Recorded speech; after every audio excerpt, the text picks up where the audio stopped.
Welcome back. Norway کے visit کے دوران ہم نے وہاں پہ پاکستانی کمیونٹی کے کچھ نمائندہ افراد جن میں میمونہ خان، بشرا اسحاق اور عابد راجہ سے بات کی اور ان سے پوچھا کہ وہاں پہ پاکستانی کمیونٹی کے کیا مسئلے مسائل ہیں. آئیے دیکھتے ہیں وہ اس بارے میں کیا کہتے ہیں.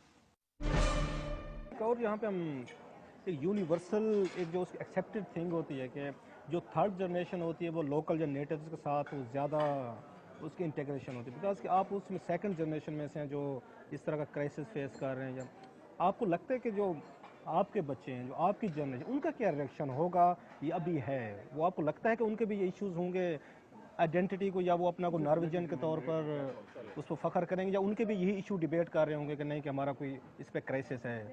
I am talking about third generation not second generation. جو تھرڈ جنریشن ہے وہ ابھی تک بہت ینگ ہے یہاں، یعنی کہ جو یہاں جس طرح تھرڈ جنریشن گنتے ہیں نا، اگر جس طرح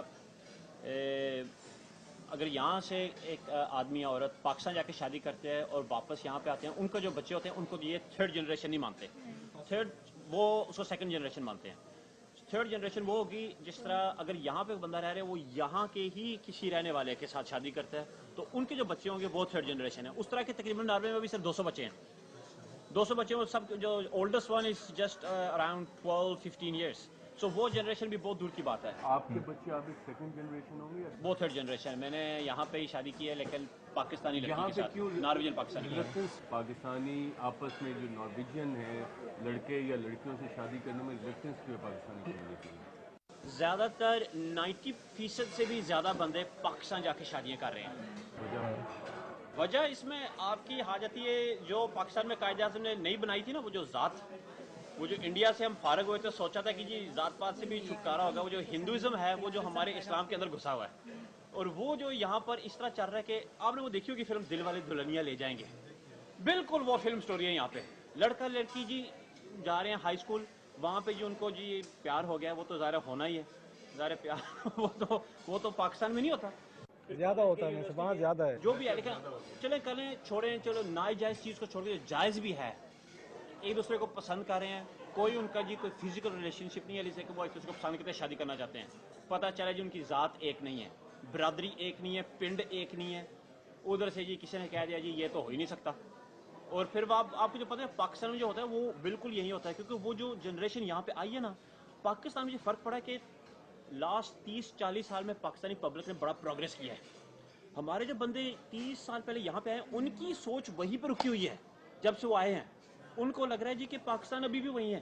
اب پاکستان آپ جائیں تو لاہور میں جائیں، اسلام آباد جائیں، جی پبلک تو کہاں تک پہنچ گئی ہے، لیکن یہاں سے جو بندے گئے ہیں ان کی مینٹیلٹی ابھی بھی 1970 میں چل رہی ہے. بشرا آپ نے عابد کو بھی سنا، میمونہ کی بھی سنا، آپ کہاں پہ کھڑی ہیں؟ Well, about what issue? You have heard Abid and Memuna.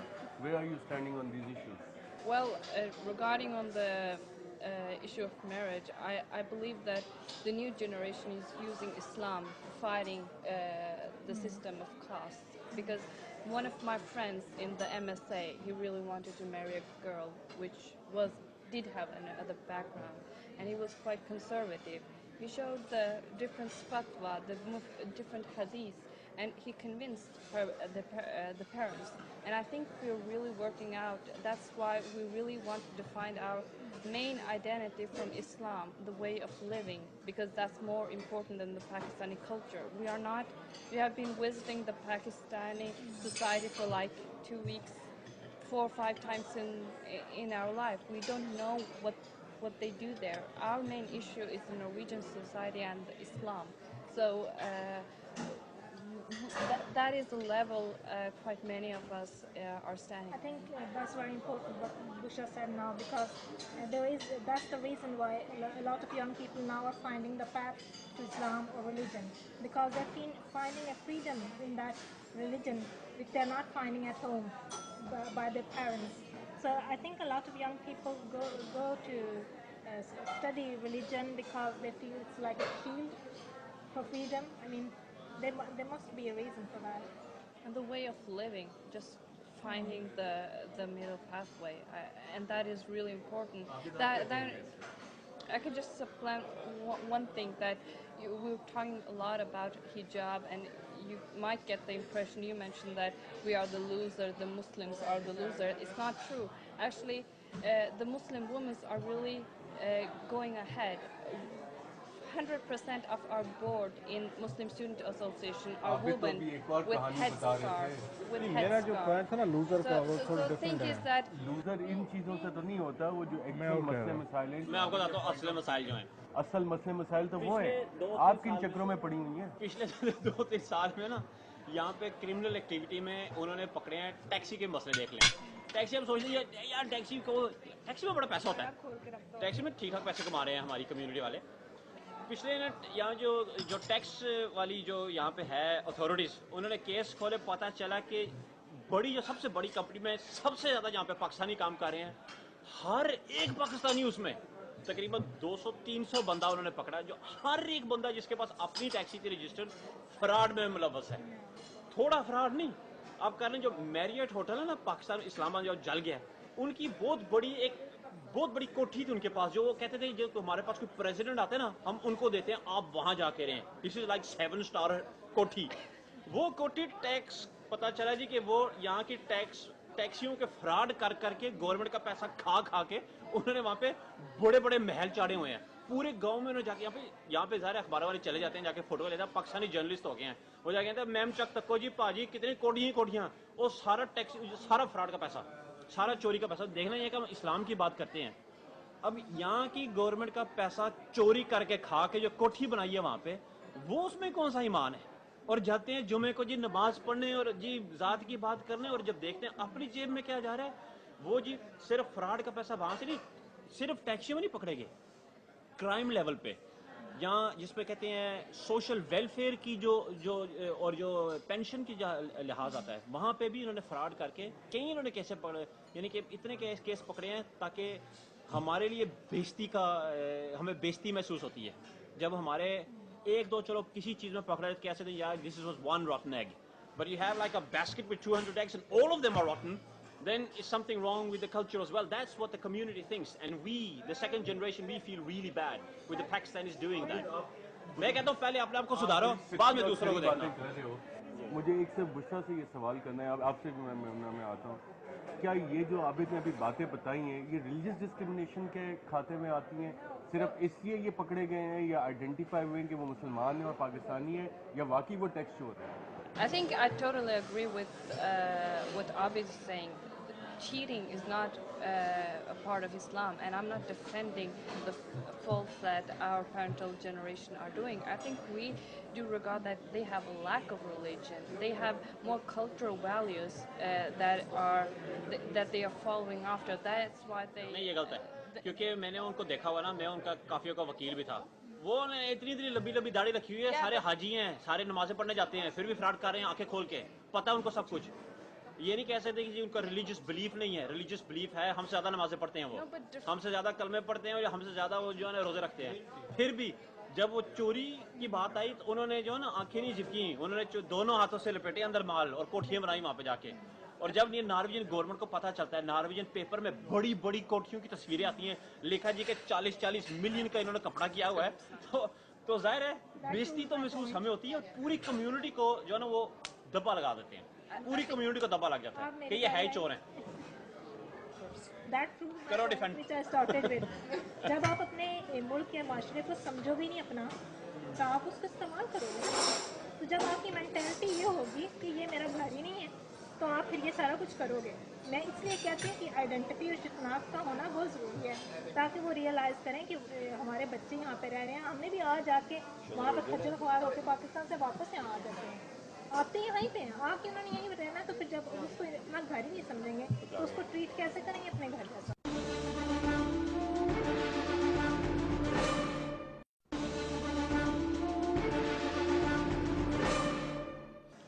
Italy بھی, سوئٹزرلینڈ بھی, امریکہ بھی, انگلینڈ بھی, تو وہاں پہ جرمنی میں وہ کہتے ہیں کہ کوشش کریں کہ جو ترکی وہاں پہ جو پبلک رہی ہے 2.1 ملین ٹرکش پیپل وہاں پہ رہ رہے ہیں, کوشش کر رہے ہیں جرمنی والے کہ یہ کسی طرح جرمن بن جائیں. اور یہاں پہ ہم نے بڑی کوشش کی ہے, ہم نے یعنی کہ پڑھائی لکھائی کیا, کام کیا, ٹیکس دیے, یعنی کہ جو اچھی جو کام جو ہو رہے ہیں, لیکن پھر بھی ابھی تک ہمیں یہاں پہ نارویجن نہیں مانا گیا. ابھی تک ہم نارویجن پاکستانی ہیں, یہاں پاکستانی ہی ہیں, فارنرس ہی ہیں, مائنورٹیز ہی ہیں. ایون ہمیں یہ بھی کہتے ہیں کہ evil culture, not evil culture but what you say alien culture, فریمڈ کلچر, ایلین کلچر کے ہیں یہ. ہمیں ایلینائز کر دیتے ہیں.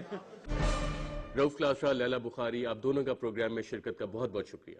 آج کے لیے اتنا ہی. آپ اپنی آراء کے اظہار کے لیے ہمیں فیس بک، ٹویٹر اور اسکائپ پہ جوائن کر سکتے ہیں یا فیڈ بیک اپنا دے سکتے ہیں reporter@dawnnews.tv پہ. کل تک کے لیے اجازت دیجیے. اللہ حافظ.